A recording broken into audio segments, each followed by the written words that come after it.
Sí, el enemigo le dijo, ni a mayo llegas, pero ya estamos en septiembre y vamos para diciembre y Dios con nosotros. Vamos hacia adelante en el nombre de Jesús. Diga conmigo esperanza. Una vez más, esperanza en medio de la incertidumbre.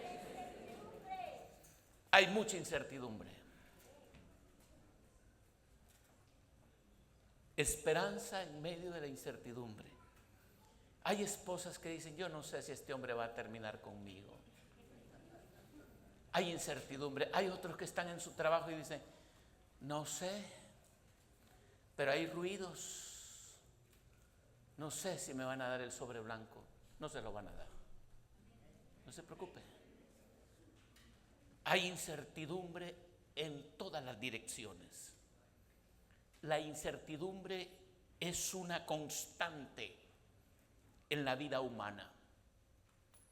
Eventos imprevistos, cambios inesperados y el simple paso del tiempo puede sembrar dudas y miedos en nuestro interior. Sin embargo, es precisamente en estos momentos de oscuridad cuando la esperanza en Dios, revelada en su palabra, nos trae luz, nos trae guía y es capaz de iluminar el camino y brillar y darnos consuelo en medio de la tribulación. La esperanza en nuestro Dios.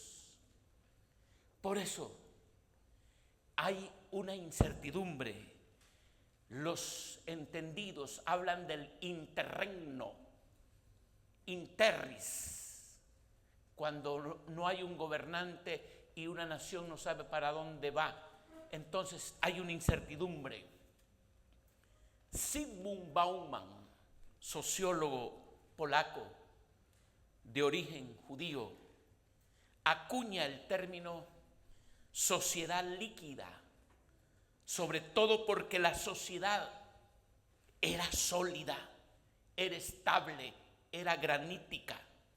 Lamentablemente en la posmodernidad nada es sólido, nada es estable. Todo está en movimiento y en continuo desesperanza. Y eso hace que todo cambie y todo desaparezca. Lo que era sólido ahora es líquido. Y lo líquido se evapora. Zygmunt Bauman decía, la sociedad actual, según sus puntos de referencia, es inestable, en lo que los cambios suceden uno tras otro. Es aquí donde domina la incertidumbre y el sentimiento de vulnerabilidad y se hace manifiesta en la impotencia humana. Iremos a perder la casa. Nos la irán a quitar. Aquí es donde entra la esperanza cristiana. Y solo la iglesia de Jesucristo transmite ese poder sobrenatural a su pueblo. El apóstol Pablo recoge la historia de Abraham y quiere animar a esa comunidad de fe que hay en Roma, porque hay una desesperanza. El emperador los persigue. Y Pablo les escribe y les dice en Romanos capítulo 4, versículo 18 en adelante, dice la escritura, aun cuando no habían motivos, diga conmigo, aun cuando no hay motivos para tener esperanza. Aquí viene el ejemplo. Abraham siguió teniendo esperanza porque había creído en lo que llegaría a ser el padre de muchas naciones. Pues Dios le había dicho, esa es la cantidad de descendientes que tendrás. ¿Cómo le puedes decir a un anciano de 100 años, vas a tener un montón de hijos. ¿Cómo le puede decir a una señora de 90 años con la climateria ya estéril y todo lo que usted quiera? Es imposible. Pero hay una palabra de Dios en el verso 19 y dice aquí: y la fe, diga conmigo, y la fe de Abraham no se debilitó a pesar de que él reconocía que por tener unos 100 años de edad, su cuerpo ya estaba muy anciano para tener hijos, igual que el vientre de Sara. Hay algunos que creen que ya están cerrando la cortina de la vida, de su vida, pero Dios no ha comenzado, y cuando Dios comienza, algo va a ocurrir en el nombre de Jesús. Amén. Dice el siguiente, dice: Abraham siempre, diga conmigo, Abraham siempre creyó la promesa de Dios sin vacilar. De hecho, su fe se fortaleció aún más y así le dio gloria a Dios. Así le dio gloria a Dios. La esperanza en nuestro Cristo resucitado no nos avergüenza. No es una ilusión, no es una fuga, no es una droga, es una realidad. Que algo mejor viene para usted y para mí, que algo mejor viene para Honduras. Diga conmigo, algo mejor viene para Honduras. Amén. Algunos no lo creen, pero yo voy a seguirle gritando amén si viene. ¿Qué es la esperanza? La esperanza no es un simple deseo o una ilusión, sino una actitud ante la vida que nos permite afrontar los desafíos con valentía y optimismo. Es la creencia, diga conmigo, es la creencia en un futuro mejor. Aquel hombre, cuando estaba muriendo, dijo: dejo el mundo no como lo encontré, lo dejo mejor. Es la creencia en un futuro mejor a pesar de las dificultades presentes. La esperanza nos impulsa a seguir adelante, a buscar soluciones y a construir un mundo más justo y más equitativo en el nombre de Jesús. Si se puede, si lo logramos, tenemos esperanza en el nombre de Jesús. Hay 3 interrogantes que quiero darle respuesta con la ayuda del Espíritu Santo. ¿Cómo cultivar la esperanza en cada uno de nosotros? Número 2, ¿por qué es necesaria la esperanza? Y número 3, ¿cómo tener esperanza? Ahora veamos la primera, ¿cómo cultivar la esperanza en medio de la incertidumbre? Primero, conectar con los demás. Las relaciones son básicas, en el cristianismo son fundamentales. Compartir nuestra experiencia y emociones con personas queridas y dar testimonio de nuestra fe, no importa quién. Dígale: Dios hizo un milagro en mí. Dios me sacó de las tinieblas y me puso en la luz. Dios me sacó de la muerte y me trajo a la vida. Ya eso es bastante. Y cuando usted habla así, alguien va a creer, alguien va a ver. Por eso hay que cultivar la esperanza. María dice: puesta en camino. No se puso cómoda, no se puso en confort. Ella dice: puesta en camino. Fue a donde su prima Elizabeth y le dijo: hay algo en mí. Y le dice: yo siento que también en mí. Y aquella cosa es contagiosa. Y Dios comienza a exponer su palabra al pueblo. Compartir nuestras experiencias y emociones. María puesta en camino para darle la noticia a Elizabeth Practicar, diga conmigo, practicar la gratitud me permite cultivar la esperanza. Practicar la gratitud. Hay que ser agradecidos. Hemos cruzado enero, febrero, marzo, abril, mayo, junio. Usted y yo no sabemos cómo, pero Dios en su gratitud, en su gracia, en su favor, nos tiene aquí. Y nos tiene aquí con un plan. Y nos tiene aquí con una tarea. Y vamos para allá en el nombre de Jesús. Practiquemos la gratitud, establecer metas realistas, fijar objetivos alcanzables, nos da un sentido de propósito y nos motiva a seguir trabajando por nuestros sueños. Cuidar de nuestra salud física, practicar, hacer ejercicio, llevar una dieta equilibrada y dedicar tiempo a la oración. Tiempo a la oración y al descanso. Eso cultiva la esperanza en nuestro Dios. Establecer, diga conmigo, establecer en mi entorno los valores del reino de Dios. ¿Qué es el reino de Dios? Según Pablo, dice que es paz, justicia y gozo. Gracias, don Rubén. Así la define en Romanos 14, 17, dice, el reino de Dios es paz, justicia y gozo. Y Dios quiere que usted y yo pongamos valores a ese gozo, a esa paz y a esa justicia. ¿Y cuáles son esos valores? La verdad. Diga conmigo, la verdad. Y la verdad prevalece, no la posverdad.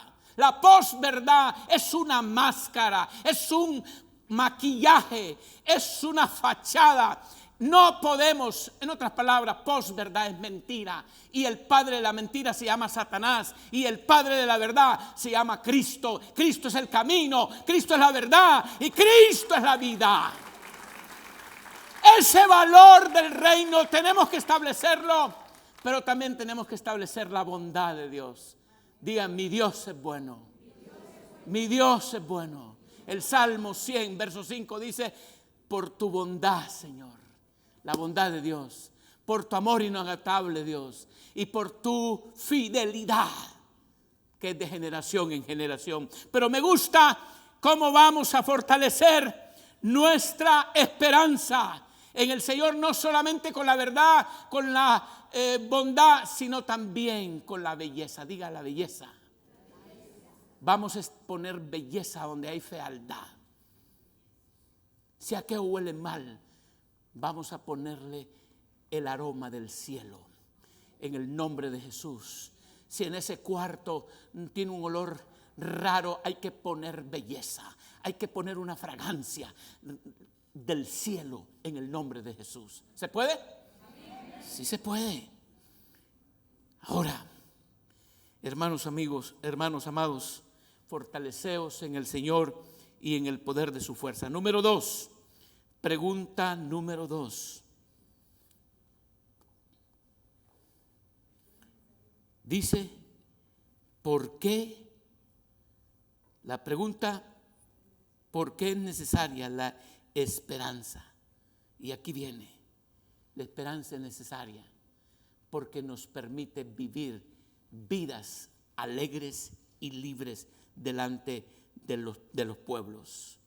Es el futuro, es el gran futuro. La esperanza cristiana consiste en enfocarse en el futuro que da trascendencia y sentido a nuestra vida. Es el gran futuro del encuentro con Dios.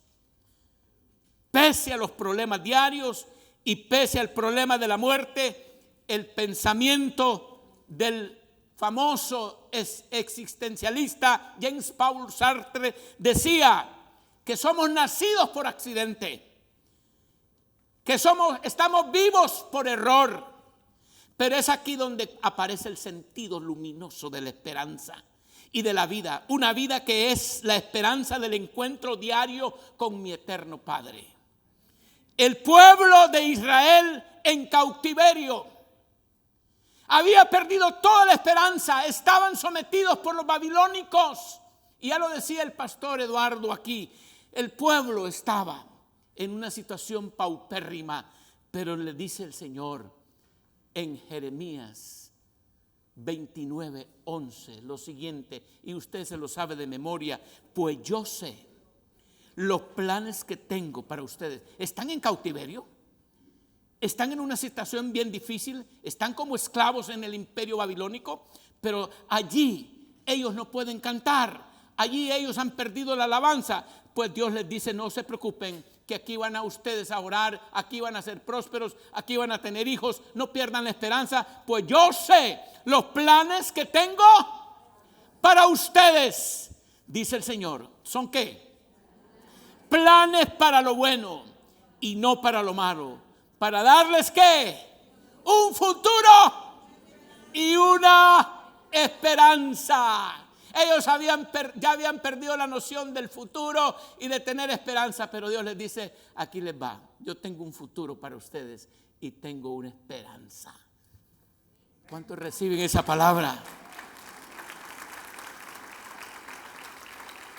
¿Por qué tener esperanza en tiempos de incertidumbre? Porque la esperanza nos hace mirar hacia el futuro. Diga conmigo: la esperanza nos hace mirar hacia el futuro, porque el hombre no es, va siendo. Nadie que después de haber puesto su mano en el arado vuelve a ver hacia atrás. Jesús lo dijo: la virtud de la esperanza enseña al hombre que su identidad no está terminada, es una obra en construcción, pero quien comenzó la obra la perfeccionará. ¿No es cierto que usted y yo nos sentimos desgraciados y destruidos cuando fallamos? Digo: qué barbaridad lo que hice, lo que dije, cómo abrí mi boca, y nos sentimos condenados.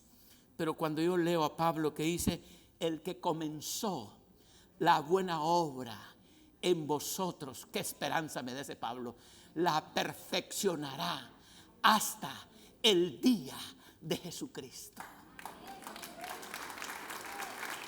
Yo, diga conmigo, yo soy una obra en construcción.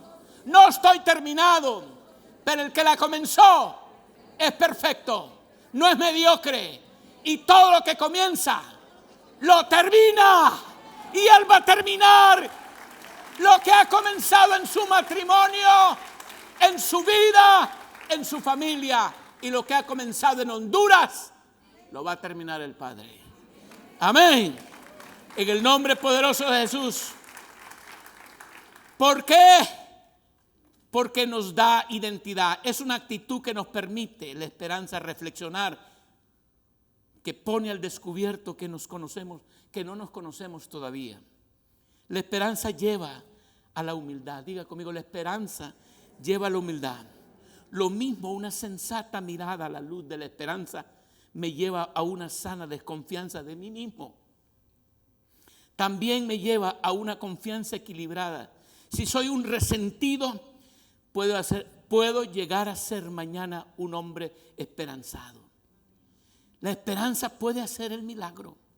La conversión significa eso: cambio de mentalidad, mutación. La esperanza obliga a la conversión. Diga conmigo: la esperanza obliga a la conversión, a un cambio continuo para ir acercándose más a Jesús cada día, más al bien del futuro. Se puede hablar de la gozosa conversión. Diga: se puede hablar de la famosa conversión de cada día. ¿Por qué nos hace creativos la esperanza? La esperanza me abre el camino de la posible. La esperanza me abre el camino de lo posible,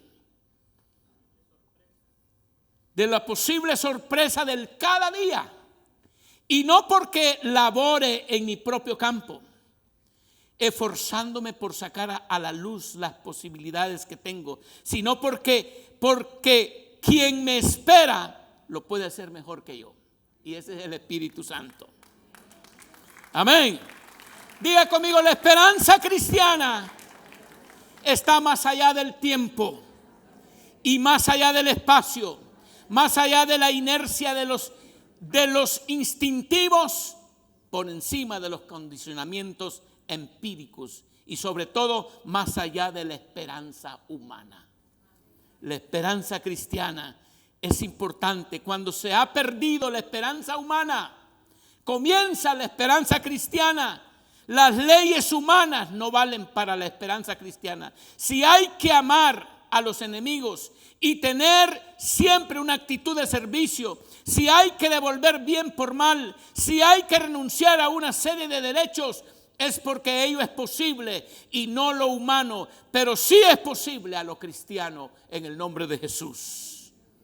La oración del apóstol Pablo en Romanos capítulo 15, verso 13, la oración del apóstol dice: le pido a Dios, diga conmigo, le pido a Dios, fuente de ¿qué? Fuente de esperanza, que lo llene completamente de ¿qué? De alegría y paz, porque confían en Él.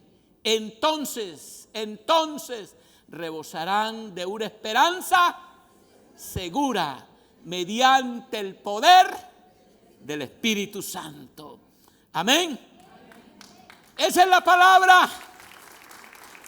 San Cipriano del siglo III decía: vi cómo se abrían las puertas cerradas y cómo brillaban las tinieblas. Me di cuenta lo fácil que era lo que antes me había parecido difícil y lo que había creído lo que había creído imposible cuando me convertí a Cristo. La esperanza resurge. La esperanza cristiana se apoya en la fe. Diga conmigo, la esperanza cristiana se apoya en la fe, que afirma a un Dios Padre que nos conoce a cada uno por nombre. El portero le abre la puerta a las ovejas. Reconocen la voz del pastor y se le acercan. Él llama a cada uno de sus ovejas por su nombre y las lleva fuera del redil. Y a sus ovejas llama por su nombre y las saca. Un padre que cuida de nosotros mejor que de los lirios del campo, o mejor que de los pájaros del cielo. Pero también espera nuestra respuesta, nuestro trabajo y nuestro esfuerzo. Es cierto, Dios, diga conmigo, Dios alimenta a los pájaros, pero no le lleva la comida al nido. Eso último hay que aprenderlo también. Diga, Dios alimenta a los pájaros, pero no le lleva la comida al nido. La esperanza cristiana tiene como meta un bien supremo. No es opio, no es una actitud personal y por lo tanto es libre. La Escritura nos afirma en Romanos capítulo 5, versos 3 al 5. Mire lo que dice. Y no solo esto, sino que también nos gloriamos en las tribulaciones, sabiendo que la tribulación produce ¿qué? Paciencia.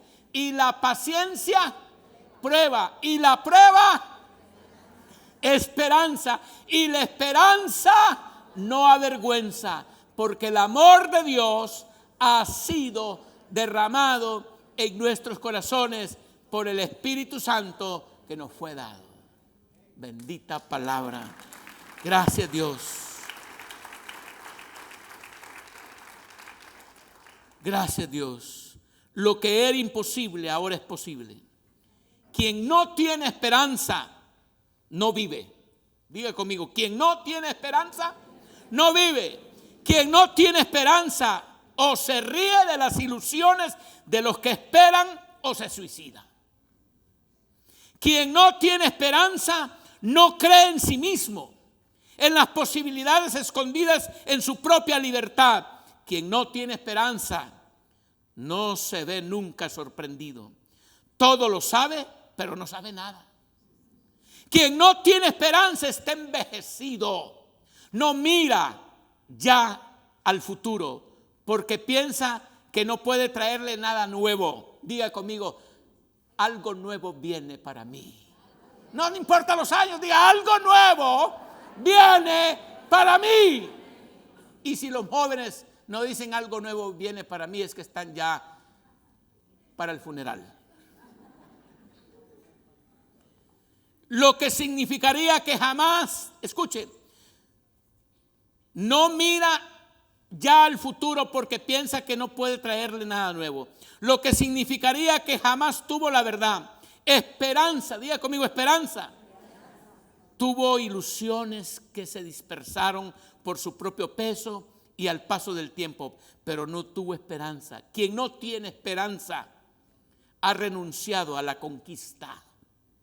Quien no tiene esperanza ha renunciado a la conquista, ya no de un ideal, sino a la conquista y descubrimiento de sí mismo. Quien no tiene esperanza arrastra los pies por la vida sin ganas de dar un paso más. Está en la realidad de que es un muerto. Pero aquí no hay de esos, aquí estamos vivos. Y vivos para Cristo en el nombre poderoso de Jesús. La esperanza en medio de la incertidumbre nos permite la Escritura ilustrar el cómo a través de la experiencia de Gedeón. Mire usted qué importante experiencia. No hay esperanza en la vida de Gedeón. ¿Y qué dice esta Escritura? Nos pone en el contexto. Dice aquí, vamos a ir despacio. Los israelitas hicieron lo malo a los ojos del Señor. Entonces el Señor los entregó a los madianitas durante 7 años. Los madianitas eran tan crueles que los israelitas hicieron escondites en los montes, en las cuevas y en los lugares fortificados. ¡Qué condición! Cada vez que los israelitas sembraban sus cultivos, ¿qué pasaba? Venían saqueadores de Madián, de Amalek y del pueblo del oriente y atacaban a Israel. Acampaban en territorio israelita y destruían las cosechas hasta la región de Gaza. Se llevaban todas las ovejas, las cabras, el ganado y los burros y dejaban a los israelitas sin qué comer. Estas multitudes enemigas que venían con sus animales y sus carpas eran como una plaga de langostas. Llevaban en numerosas manadas de camellos imposibles de contar y no se iban hasta que la tierra quedaba ¿cómo? Desolada. Verso 6. Así que Israel se moría de hambre en manos de los madianitas. Entonces los israelitas clamaron al Señor por ayuda. Cuando clamaron al Señor a causa de Madián, el Señor les envió un profeta, quien dijo al pueblo de Israel: esto dice el Señor, Dios de Israel: yo te saqué de la esclavitud en Egipto. ¿Hay algo más? Hasta ahí nomás. Muy bien. Mire qué condición. ¿Cuál era la condición en la que estaba el pueblo de Dios? Era una condición sumamente complicada. ¿Se puede tener esperanza? ¿Se puede tener esperanza en un momento tan difícil? Mire el verso 14. Dios envía un ángel y le dice a un muchacho, ¿qué dice en el verso 14? Entonces el Señor lo miró a Gedeón y le dijo: ve tú con la fuerza que tienes y rescata a Israel de los madianitas. Yo soy quien te envía. Aquí está la palabra, yo soy. Hay esperanza en Dios. Si Dios lo dice, es porque Dios lo hará. Y si Dios está con nosotros, si está, en aquel momento estaba con Gedeón, está con nosotros ahora. Pero ¿qué pasa? ¿Qué pasa? Mira el verso 15, aquí está lo que los humanos respondemos. Pero Señor, dijo Gedeón, Señor, ¿cómo podré yo rescatar a Israel? Mi clan es el más débil de toda la tribu, de la tribu de Manasés, y yo soy el de menor importancia en mi familia. Dios vuelve a hablar con este muchacho. Y si Dios lo dice, aunque usted no crea en usted misma, aunque usted no crea en usted mismo, usted es una mujer esforzada y valiente. Usted es un hombre esforzado y valiente. Dios si cree en usted. Póngase la mano aquí y diga: Dios, aunque yo no creo en mí mismo, pero si tú crees en mí, así será.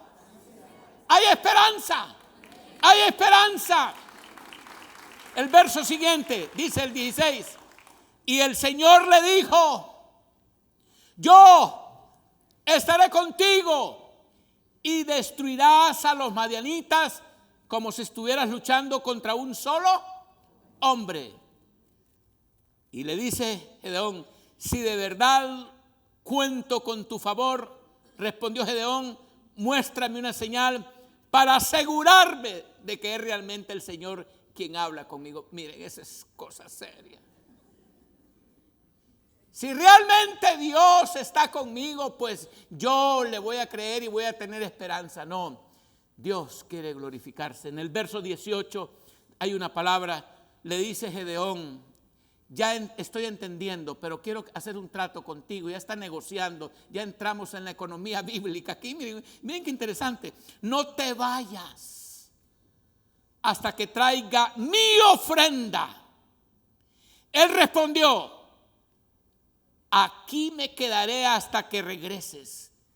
¿Cómo este ángel le puede aceptar una ofrenda si no tienen vacas, no tienen terneros, no tienen cabros, viven en cuevas, están en una extrema pobreza? No pobreza, están en miseria, más abajo, una barra más abajo de la pobreza.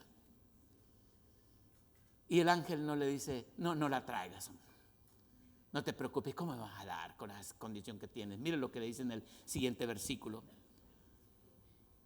Entonces Gedeón fue deprisa a su casa, asó un cabrito, y horneó un pan sin levadura con una medida de harina. Luego llevó la carne en una canasta y el caldo en una olla.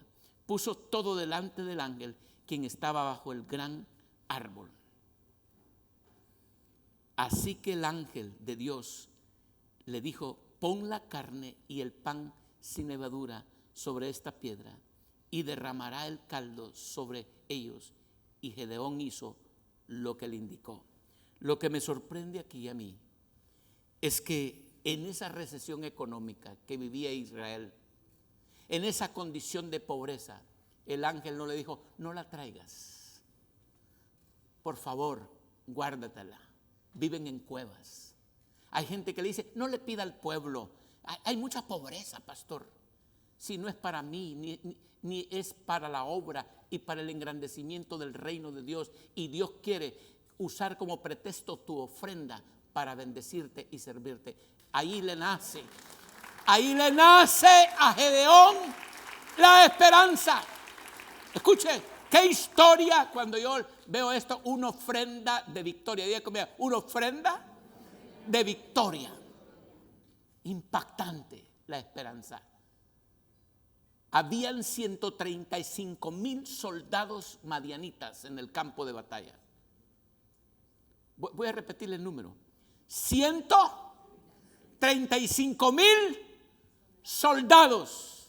En el pueblo de Israel tienen 32,000, pero 22,000 están con un miedo terrible. Y les dice Dios: yo conozco corazones, váyanse de sus señoras, váyanse al campo, váyanse, por favor, no los ocupo. 22,000 se van. Y Dios todavía le dice: Gedeón, yo considero que esos 12,000 que tienes, esos 10,000 que te quedan, son muchos todavía. Y yo ya sopesé ahí sus corazones. Ahí hay miedo, ahí no hay esperanza. Y sacó 9,700. De los 10,000 le quedaron 300 al hombre. Pero Dios con pocos transforma y cambia y hace revoluciones. Dios no ocupa a muchos, Dios ocupa a hombres consagrados completamente. Y con aquellos 300 hombres, los 135,000 soldados madianitas perecieron, porque hubo una ofrenda que despertó la esperanza del pueblo de Dios, y fue la ofrenda de aquel hombre que no creía en sí mismo, pero Dios le dijo: varón esforzado y valiente. Dios te dice hoy: varona esforzada y valiente, varón esforzado y valiente, levántate, si puedes, si lo logras, en el nombre de Jesús.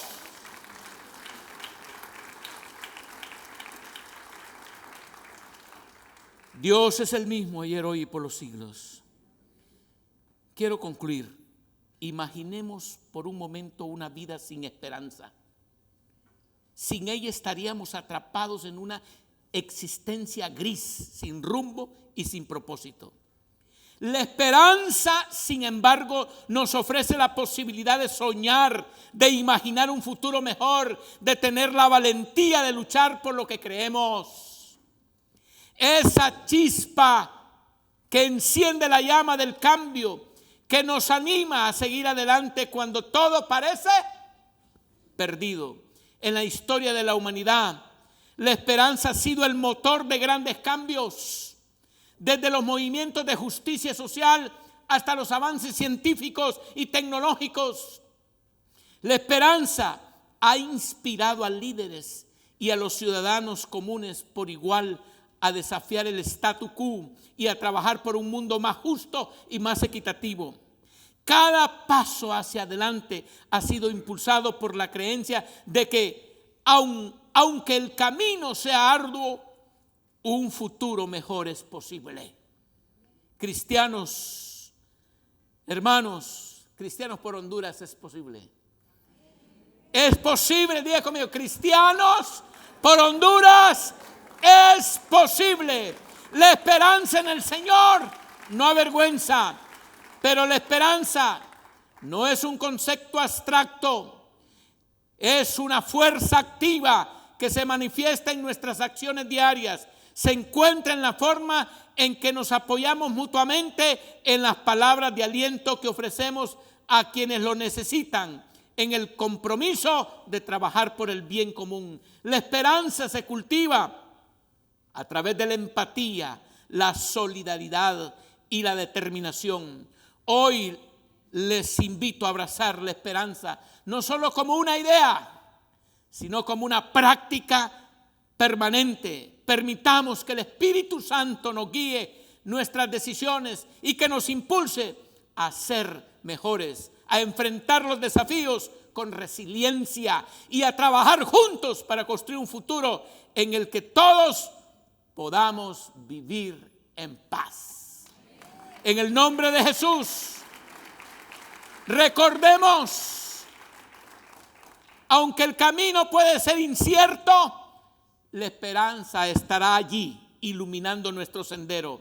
La esperanza es más que un simple sentimiento, es una fuerza poderosa que nos impulsa hacia adelante y que nos da la fortaleza para superar cualquier adversidad que nos recuerda que siempre hay luz al final del túnel. Se puede tener esperanza más allá del fracaso. Se puede tener esperanza más allá del dolor. Se puede tener esperanza más allá de la escasez y de la pobreza. Se puede tener esperanza. Es posible tener esperanza.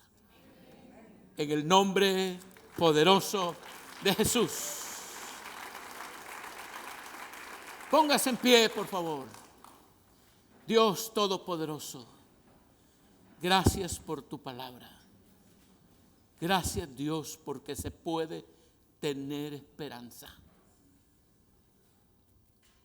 Dios, si Abraham tuvo esperanza contra esperanza y era un humano igual que su servidor, también yo puedo tener, mi hermano puede tener esperanza. Gracias, Dios. Espíritu Santo, dígale: Espíritu Santo, yo tengo esperanza que mis hijos, que mis hijas verán un futuro mejor. En el nombre de Jesús, bendecimos, tenemos esperanza que viene una Honduras diferente. Tenemos esperanza que viene un liderazgo político distinto. Tenemos esperanza en el nombre de Jesús que habrá una Corte Suprema de Justicia donde se establece la justicia, no la injusticia. Se puede tener esperanza de tener un hemiciclo, un congreso, un poder legislativo donde se legisle para el bien común.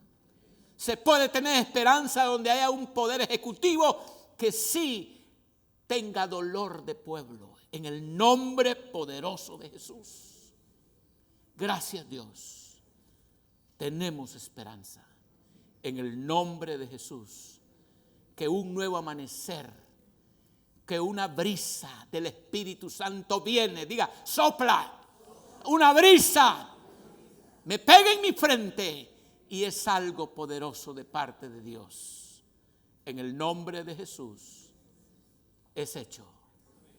Amén.